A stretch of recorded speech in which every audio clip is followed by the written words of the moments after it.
You're listening to the Future Tech Podcast with Richard Jacobs.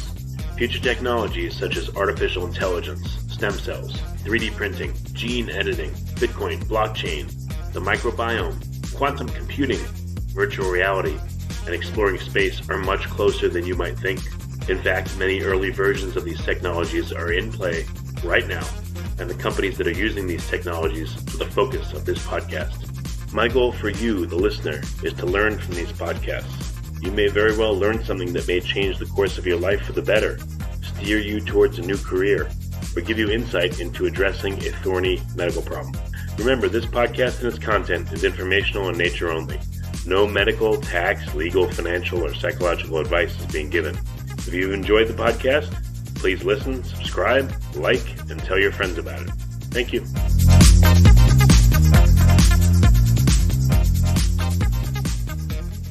Hello, this is Richard Jacobs with the Future Tech and Future Tech Health podcast.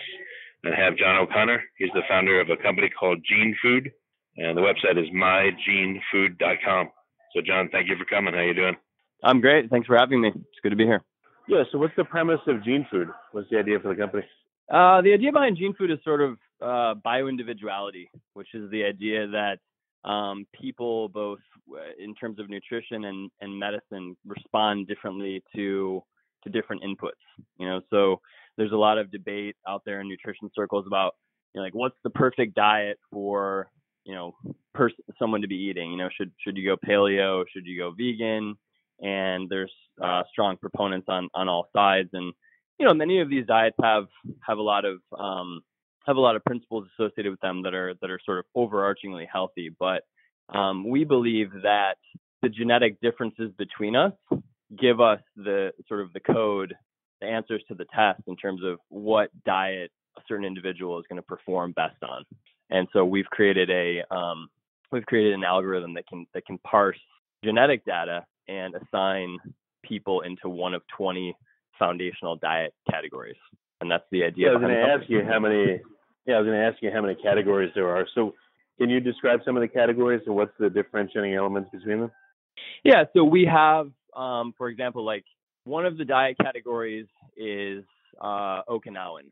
And Okinawan is a plant-based diet. The inspiration behind the diet is this community in Japan that's part of what's called the Blue Zone. Some of your listeners may be familiar with the idea of a blue zone. It's basically a region of the world, or in some there's a blue zone in Loma Linda, California as well. But people in these regions live to be 100 years old at a much greater rate than the rest of the world. And so a blue zone is a region that's marked by longevity, and there's certain things we can study with how these people carry on their lives.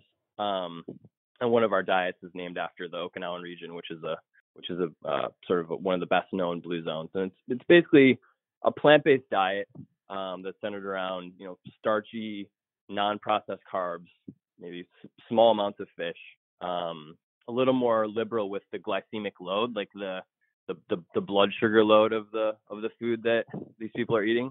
And the idea is that the people that we put into the Okinawan category are probably the people who are going to have a reduced ability to deal well with a high-fat diet. So they're the people that are probably not going to be as well equipped to deal with like a ketogenic diet, for example, which is something that I know that you've spoken a decent amount lately about on your podcast. And there are specific genetic markers you can look at to give an idea. It doesn't always come out this way. I mean, genetics is not the whole story. There's a topic known as epigenetics, which is also important, which is essentially your lifestyle, you know, what kind of medications you've been taking, et cetera. But there are these markers you can look at, like PCSK9 is one of them. PCSK9 is a gene that's associated with basically breaking down the body's ability to clear LDL, lipoproteins. And for people that carry the majority variant of this gene, their ability to clear LDL is reduced. And we've seen in studies that people that have variants in this gene, their ability to clear LDL is increased, and they generally suffer from a lot less heart disease. So, all right, I understand that, you know, people are different metabolically, epigenetically, et cetera. So how do you silo people? So someone comes to you and they say, hey, I want to be healthier and eat better for, my particular phenotype or my genetics, what procedure do they go through, and then how do you silo them? Well, right now we're using raw genetic data from 23andMe and Ancestry.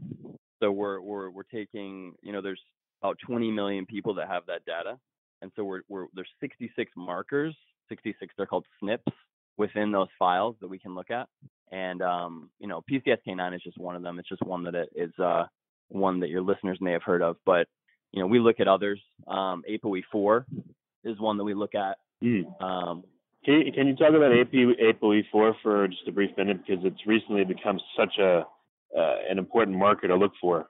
So talk about maybe what it is and the consequences of why it's important. Yeah, well, there's a lot of controversy surrounding ApoE4, but our opinion is that, well, first of all, people that may have heard of ApoE4, because people that carry one or two copies of this genetic variant in the ApoE gene are at an increased risk for developing dementia and Alzheimer's. And the nutritional implications of that polymorphism are basically that there seems to be an inflammatory response in carriers of that SNP when eating a diet that's higher in fat. So from 10,000 feet, people that are ApoE4 carriers are probably going to want to be a little more cautious with the types of fats that they eat, and at a minimum move their dietary intake of fat more towards some of the healthier omega-3 polyunsaturated fats, as opposed to just straight high intake of fatty beef, coconut products, etc. So, but having said that, we don't want to hyper focus on any one SNP. We have a medley of SNPs that we look at for these fat categories.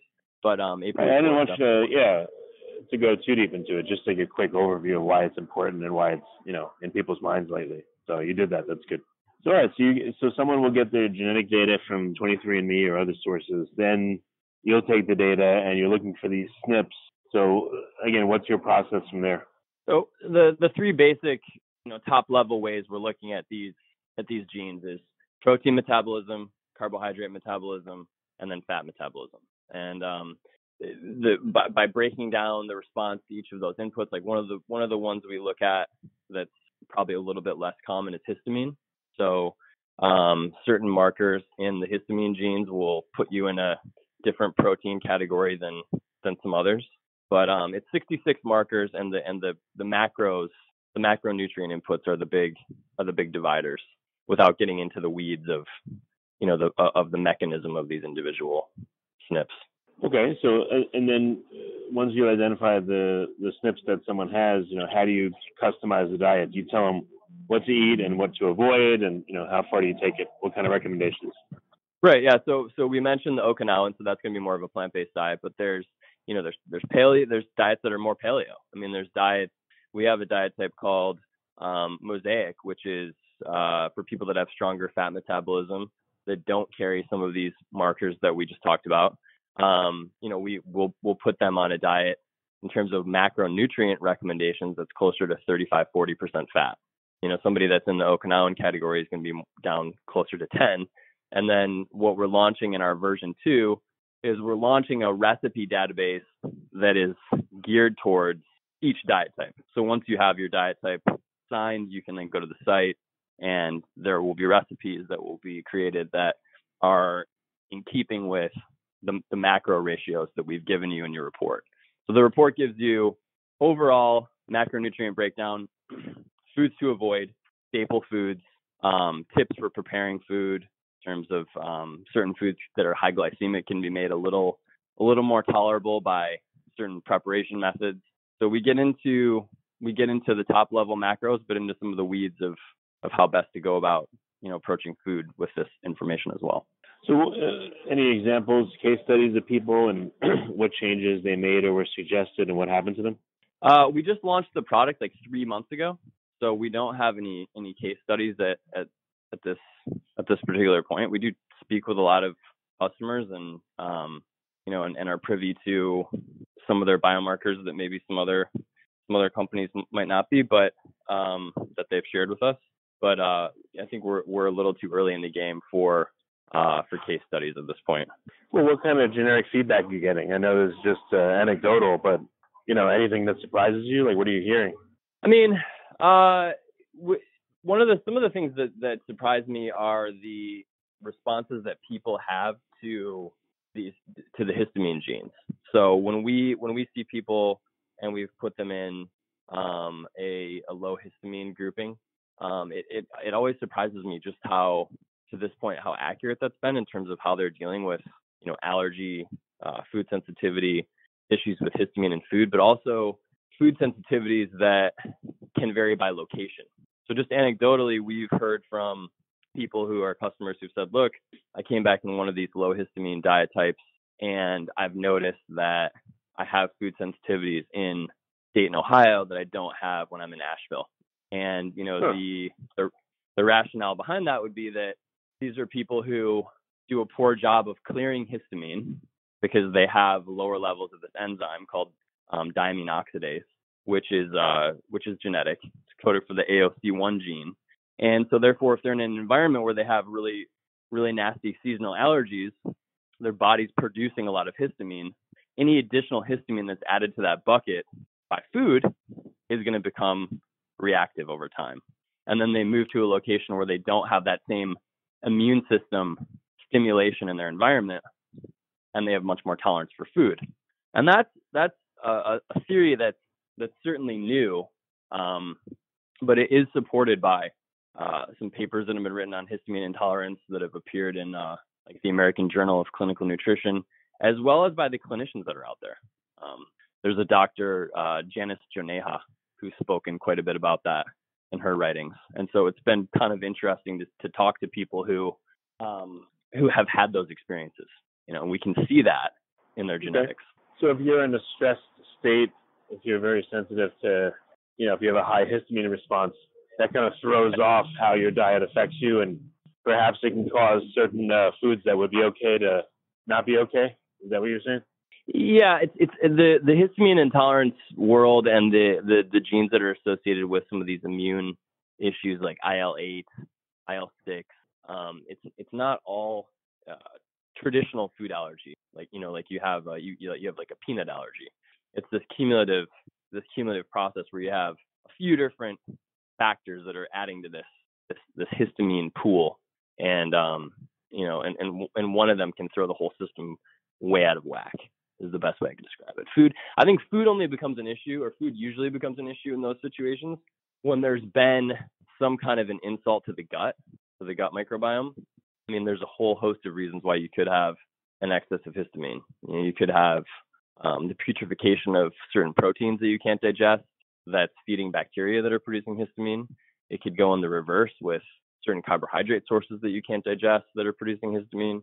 You could have issues with mold that are putting the immune system on high alert, and histamine then becomes just one more thing that can't be handled after the system's been overwhelmed. So with these types of issues, it's tough to identify one sort of glaring, food allergy that you can exclude. It's really this multifactorial thing. All right. So you'll suggest, so you'll give people their results. I mean, and then what do you do from there? You're making suggestions, or are you actually providing meals? Like, where do you want to take this? Is it just recommendations, or, what's like the full experience going to look like?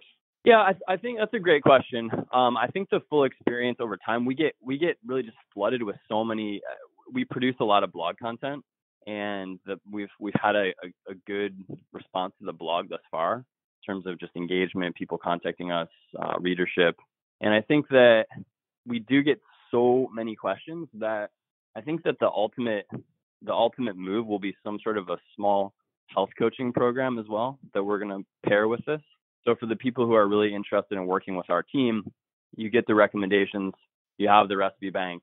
We're giving people the biomarkers that we would consider, that we think they might want to consider discussing with their physician.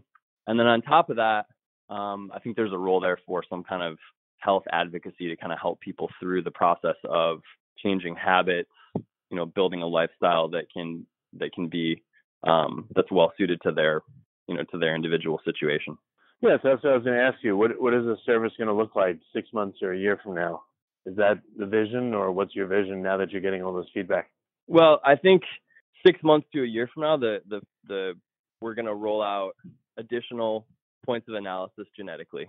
One of the things we want to look at is sterol absorption, which I think is really relevant to the conversations that are happening with the carnivore diet. So we can touch on that if you'd like. That's definitely an interesting place for people to look genetically. I know the carnivore diet is like new and hot. So what's your experience with that? Well, I haven't tried the carnivore diet. I don't think that I would be well suited, genetically to the carnivore diet myself. But having said that, I have a great deal of sympathy for people who have food sensitivities. I think that, the cool thing about what we do is we're not trying to debunk anybody. We're not here to say this diet's right or this diet's wrong. I think that there's diets that can be right for every individual. And the people that are reporting success on the carnivore diet, if that's working for them, that's great. I think the genetic explanation behind why the carnivore diet may be successful for some people is a rare condition called cytosterolemia, which is characterized by changes in the ABC and ABCG8 and ABCG5 genes. And the role of those genes is to kick out of the gut wall plant sterol. So like you have cholesterol, which is animal fat, and then you have plant sterol, which is plant fat. And generally speaking, we don't absorb the plant sterol. It's almost like the gut is like a bouncer at a bar. It kicks it out. It's temporarily absorbed into the wall of the gut, and then it's kicked back out. But in some people, they hyperabsorb these plant sterols, and so you'll look at a normal blood work would have like cytosterol levels, which are the fats in oats and avocado and vegetable oil, might be like 2 milligrams per deciliter. But somebody with cytosterolemia, they might be at 10 or 15 or 20. And what happens is when they've absorbed this sterol, it tends to affect their joint health. That these fatty deposits will form and attach to tendons and ligaments, and some of these people have terrible debilitating joint pain.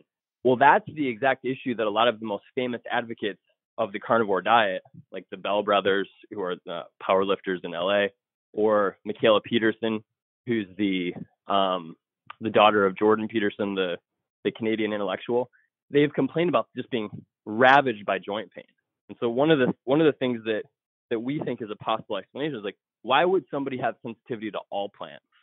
What's the possible reasoning behind that? You could say lectin, but there's not a lot of lectin in green leafy vegetables. And so we think that a possible explanation is heavy mutations in the ABCG8 genes and a possible underdiagnosed cytosterolemia, because nobody really has access to these blood panels that measure the levels of sterol in the blood. And so even just for the casual observer, if you're doing a gene food panel, one of the things that we can steer you on is like, is avocado healthy for you? Is vegetable oil healthy for you? I mean, it's healthy for you in theory, but if you're hyperabsorbing plant sterol, it might not be as healthy for you. So, that in a nutshell is sort of, is our mission statement. But so we're launching that as a metric. We have some other metrics we're excited about. And then, down the line, I think health coaching, and, that might be in the next year. It's going to be a very edited program, but some health coaching I think would be valuable for our. So how much of an effect have you seen because of dietary interventions informed by your genes, like personally, and again, anecdotally from other people? If you don't have much yet, you must have tested this on yourself quite a bit, or friends. Yeah, no, absolutely. I mean, my whole team kind of eats, breathes, and sleeps this stuff. I mean, we're pretty big nerds, as you could probably already tell from this interview. But for me, the big ones have been the histamine genes. I mean, I've had experiences living in cities where it's unbelievable how much of an impact just my physical environment can have on what's happening to me with food, in terms of how I react to food. And so those are big for me in terms of just keeping an eye on the freshness of what I'm eating. Steering away from, for example, going out. I don't drink a ton, but if I'm going out socially and drinking, I'm gonna choose gin or vodka or scotch, 100 times before I choose red wine once, and that's because those liquors are, I wouldn't say that they're necessarily healthy, but they're a little lower in histamine than red wine or beer. And a lot of people have a lot of trouble with histamine. They don't even know it.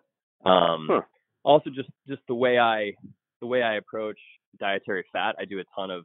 I've become very interested in lipids and lipidology, and I think that there's a lot of value for me in understanding, the interplay between Lp(a), which is a special subclass of like ApoB lipoprotein, which is just basically, to put it plainly, kind of a dangerous, a particularly dangerous type of, bad cholesterol, lipoprotein. Right. And you can see in these genetic panels it's a genetic marker that you can look at. You can see the LPA gene, and there's a family of genes. And, for me, I've noticed after seeing it in my genetics that I also have slightly elevated Lp(a), in my lab.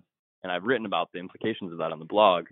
And so if you have elevated Lp(a), you need to be especially vigilant with this whole plant sterol issue, because these oxidized plant fats, they bind preferentially to these bad LDL particles. And it's the combination of the absorption and the oxidation of the sterol binding to these markers, like these lipoprotein A, that is the risk factor for heart disease, right? So me knowing that I'm absorbing a little more sterol, not to the cytosterolemia level, but me knowing that I'm absorbing a little more sterol, and then me also knowing that I have Lp(a), which is basically like the catcher's mitt that's sitting there to catch these oxidized phospholipids. Boom, that combination right there. I don't eat a lot of nuts. I don't eat a lot of seeds. I don't eat vegetable oil. Can you feel a difference because of your interventions, or no? Yeah, I mean, where I feel the biggest difference, the thing that I'm, some of the biohacking community, you get these guys who are just like badass weightlifters. They're trying to bench like 300 pounds, and that's awesome. For me, what I want is really, I want consistent mood and energy. And absolutely, I find that when I'm dialed in on what I'm eating and I'm paying attention to these rules that I've created for myself, that my mood, my energy, my sleep, just my quality of life is definitely enhanced. And furthermore, I'm lucky to be in a position to do a lot of lab testing, so my labs look a lot better too.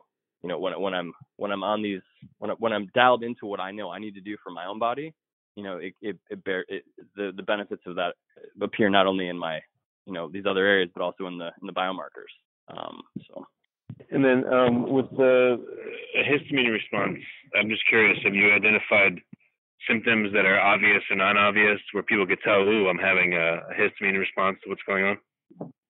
Yeah, I mean, I'm hesitant to throw out, one of the things that we want to discourage is this whole sort of like obsession with this reductionist sort of like, okay, we have this one issue, it's histamine or it's saturated fat or whatever. But because I think that a lot of these things work in concert. But I think a big unrecognized cause of stress and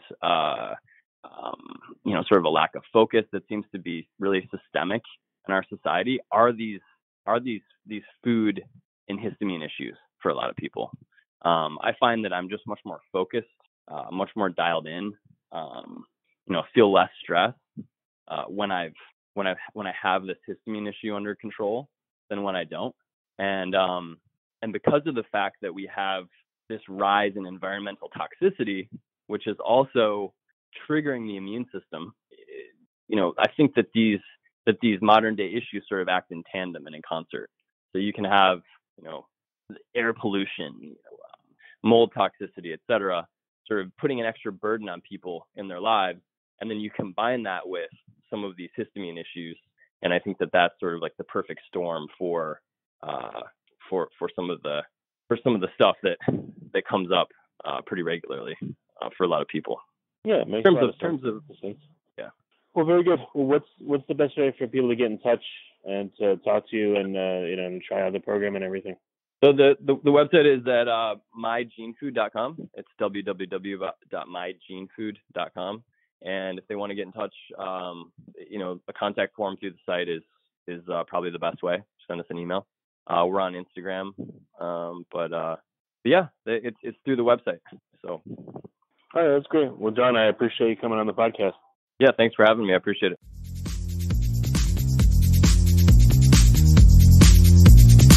You're listening to the Future Tech Podcast with Richard Jacobs. Future technologies such as artificial intelligence, stem cells, 3D printing, gene editing, Bitcoin, blockchain, the microbiome, quantum computing, virtual reality, and exploring space are much closer than you might think. In fact, many early versions of these technologies are in play right now, and the companies that are using these technologies are the focus of this podcast. My goal for you, the listener, is to learn from these podcasts. You may very well learn something that may change the course of your life for the better, steer you towards a new career, or give you insight into addressing a thorny medical problem. Remember, this podcast and its content is informational in nature only. No medical, tax, legal, financial, or psychological advice is being given. If you've enjoyed the podcast, please listen, subscribe, like, and tell your friends about it. Thank you.